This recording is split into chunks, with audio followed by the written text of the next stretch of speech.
From the training ground to the battlefield, everyone in the military has a job to do, and every job, of course, is important. For corpsmen, medics, nurses, and physicians, the stakes can even be higher, especially when you consider the environments they work in. Now, a team of elite doctors is trying to recreate that with a hyper-realistic simulation of what a trauma situation could look like out in the field. Now, some of what you're about to see is pretty intense, but remember, it is just a simulation, and the patients are really just mannequins. Now, here is tonight's Veterans Voices.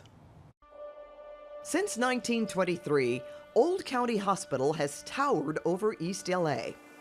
Now the iconic monolithic building is mostly vacant and mostly quiet. Mostly. Help, we got patients out here. Gunshot wound, right upper chest, gunshot wound, left abdomen.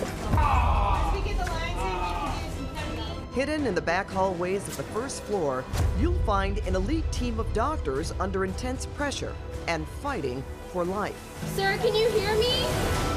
But thankfully, here, it's only a drill. We're about training people to be ready to take care of combat trauma. Navy Medical Corps Lieutenant Commander Andrea Austin runs the Navy Trauma Training Center, a program designed to expose corpsmen, nurses, and physicians to real-life battlefield situations. We want them to learn to cope. We want them to learn to work together as a team.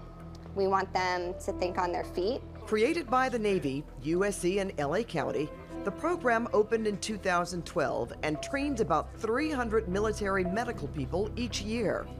This exercise is designed to push the trainees to the limit. They're going to have several injured patients that would be very challenging to manage, but it's much better for them to do it here in a simulated setting for the first time. And this training isn't only about humans.